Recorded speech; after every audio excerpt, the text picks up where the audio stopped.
পরিপূর্ণভাবে বুঝতে পারবেন যেদিন আমার জানাজা পড়ে আমারে বিদায় দিবেন, সেদিন বুঝবেন যে কি আমি কইরা গেছি আমার এলাকার জন্য। একজন লয়ার, একজন আইনজীবী চাইলে আইনের পেটে ভালো মানুষকে ফাঁসিতে ঝুলাতে পারে। আসসালামু আলাইকুম দর্শক, দেশ ও দেশের বাইরে থেকে যারা এই মুহূর্তে আমার ভিডিওটি ওপেন করেছেন সবাইকে অসংখ্য অসংখ্য ধন্যবাদ। দর্শক, প্রথমেই আপনাদেরকে বলতে চাই, ব্যারিস্টার সুমন কাকে এত ভয় পাচ্ছে, কার জন্য উনি নিজেকে মাঝে মাঝে ছেড়ে দিচ্ছেন, নিজেকে মাঝে মাঝে অসহায় ভাবছেন, নিজেকে মাঝে মাঝে নিরপরাধ এবং অপরাধী মনে করছেন।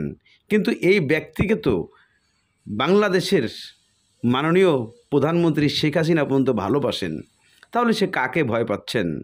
যেখানে আরও একজন ব্যক্তি নিউ ইয়র্ক থেকে বলছেন, প্রিসিলা, উনিও ব্যারিস্টার সুমনকে নিয়ে কিছু কথা বলছেন। কিন্তু কেন ব্যারিস্টার সুমন নিজেকে একজন লয়ার হয়েও উনি কেন ভয় পাচ্ছেন বড় বড় রাঘব বোয়ালদের কাছে? নাকি নিজেকে সরে যেতে চাচ্ছেন এখান থেকে? নাকি তার নিজের কষ্টগুলা তার এলাকার জনগণের মাঝে প্রকাশ করতে চাচ্ছেন যে আমি ব্যারিস্টার সুমন যেদিন মরে যাব সেদিন বুঝবে চুনারঘাট এলাকার লোকজন যে আমি কি রেখে গেলাম আর কি রেখে যাই নাই।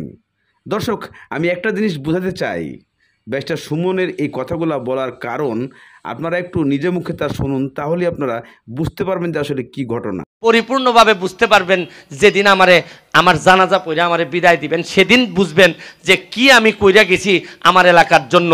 জন্মের পরে যে জন্মস্থান পাইছিলাম, মৃত্যুর আগে এর চেয়ে ভালো জন্মস্থান আমি রেখে যাচ্ছি। এটা আপনাদের পরবর্তী প্রজন্ম বুঝবে যে কি আমি রেখে যাচ্ছি এই এলাকারে। মোবাইলে ভিডিও করে প্রায় $500,000 ইনকাম করা হয়েছে এই সোনারঘাট মাধবপুরের মাটিতে। $500,000 মানে প্রায় 5 কোটি টাকার মতো। যে দেখতে পান এমপিরে যে এমপি সাপ ডাকা লাগে না, আমারে যে সুমন ভাই বা সুমন, ছোট ভাই সুমন ডাকতে পারেন এবং যে ইচ্ছা আমার কাছে। দর্শক, ইতিমধ্যে আপনারা কিছু কথা শুনেছেন ব্যারিস্টার সুমনের, যে কথাগুলা খুবই গুরুত্বপূর্ণ, খুবই কার্যকর। এই জিনিসগুলা এলাকার মানুষকে, এলাকার যারা সুমন ভক্ত আছেন, সারা বাংলাদেশে যারা সুমন ভক্ত আছেন, তাদের জন্য এই কথাগুলা অন্তরে লাগার এবং খুবই কষ্ট পাওয়ার মতো কথা। এই মানুষটা হয়তো বা কোনো কষ্ট পেয়েছে, সেজন্যই জনগণকে বুঝাতে চেয়েছে যে ব্যারিস্টার সুমন কি মানুষ আপনারা অবশ্যই জানছেন। তাকে স্যার বলা লাগে না, তাকে ব্যারিস্টার সুমন হিসাবেই আপনারা পেয়ে থাকেন। অথচ গত 10 বছরে যে এমপি ছিল তাকে স্যার বলে ডেকেও আপনারা কাছে পান নাই, এলাকার কোনো কাজ করাতে পারেন নাই। তারপরও আজকে আমাকে এতটা অমূল্যভাবে কেন নবায়ন করা হচ্ছে? আমার এলাকার মানুষ আমাকে অনেকেই এখনও মেনে নিতে পারতেছে না। এই দুঃখটাই আমি প্রকাশ করছি জনগণের সামনে এবং জনগণকে বোঝাতে চেয়েছি। তাই আরও কিছু অংশ ব্যারিস্টার সুমনের আপনারা শুনুন, তাহলেই ক্লিয়ার হয়ে যাবেন যে মূল ঘটনাটা কী। আসতে পারেন। আরে আগে 10 বছর ধরে তো দেখছি যে এমপি মানে একটা ফিসাবের সমান দাঁড়ো যাওয়া যায় না। ভবিষ্যৎ দেখি উত্তর মধ্যে ছোট বাচ্চাদের মধ্যে, কারণ আমি আমার মধ্যে ভবিষ্যৎ দেখতে পাই না, কারণ আমার রক্ত তো দূষিত হয়ে গেছে। কারণ এরা এখনো আছে, এদেরকে নিয়ে এখনো স্বপ্ন দেখি আমি। আপনারা তো আগে জানতেন না যে ডলারে ইনকাম করা যায়, এখন সোনারঘাট মাধবপুরে ডলারে ইনকাম হয়। আপনারা আগে জানতেন না যে এমপি সাহেব 1,73,000 টাকা বেতন পায়, আগে জানতেন? দর্শক, ইতিমধ্যে আপনারা ব্যারিস্টার সুমনের কথাগুলো শুনেছেন খুবই কঠিনভাবে। ব্যারিস্টার সুমন কেন এ ধরনের কথা বলছে, কি বোঝাতে চেয়েছে আমাদেরকে এবং কি বোঝাতে চেয়েছে জনগণকে? নিজের রক্তকেও সে খারাপ বলতে চাচ্ছে।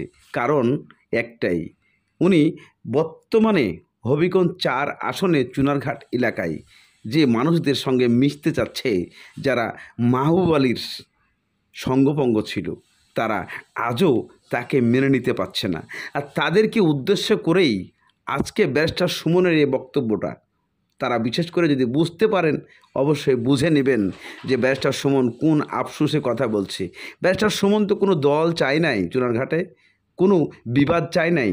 উনি সবাইকে নিয়েই এই চুনারঘাটটাকে উনি অনেক উপরে নিতে চাইছেন। অল বিশ্বের মধ্যে নাম করা করতে চাইছেন। যদিও সিলেট একজন নাম করা জায়গা, তবুও সে হবিগঞ্জ 4 আসনকে বাংলাদেশের মধ্যে পরিচিত করতে চাচ্ছেন। কিন্তু তার আফসোস, তার কষ্ট, যারা রাজাকার নামে পরিচিত হয়ে গেছে ব্যারিস্টার সুমনের এলাকায়, যারা মাহবুব আলীর কাছের প্রাণপ্রিয় লোক ছিল, তারাই তার নতুন করে শত্রুতা হয়ে দাঁড়িয়েছে। আর এই দুঃখটাই প্রকাশ করতে গিয়ে ব্যারিস্টার সুমন এক পর্যায়ে কেঁদে ফেলেন, নিজের রক্তকে দোষ দেন। আজকে ভালো মানুষ এই দুনিয়ায় কাজ করতে এলে কত রকম কত রঙ্গ কথা শুনতে হয়। তবে ব্যারিস্টার সুমন কখনোই উনি নিজের জন্য কিছু করেন নাই, যার প্রমাণ আমরা অবশ্যই ইতিমধ্যে পেয়ে যাব। ব্যারিস্টার সুমনের পক্ষ নিয়ে কথা বলছেন একজন সুপ্রিয় এবং প্রাণপ্রিয় মানুষ। নিউ ইয়র্ক থেকে আমাদেরকে কিছু উক্তি দিয়েছে যে নিউ ইয়র্ক থেকে পিশিলা ব্যারিস্টার সুমনকে নিয়ে অনেক কিছু কথা বলছে। চলুন একটু পিশিলার কথা শুনে। করেছেন ব্যারিস্টার সুমন একজন লয়ার, একজন আইনজীবী।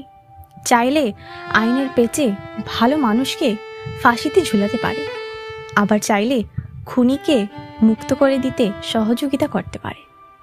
যারা ব্যারিস্টার সুমনকে মনে করেন যদু, মধু, রাম, সাম, না, ব্যারিস্টার সুমন এত বোকা না। ব্যারিস্টার সুমন নিজকে এমন একটা পর্যায়ে নিয়ে গেছেন, যিনি চাইলে যখন তখন যে কোনো দেশে গিয়ে সারা জীবন থাকতে পারবেন। আমেরিকান গ্রিন কার্ড ব্যারিস্টার সুমনের জন্য পানি ভাত। ব্যারিস্টার সুমন কেন পরিবারের আমেরিকান গ্রিন কার্ড ফেরত দিয়ে বাংলাদেশ চলে যাচ্ছেন?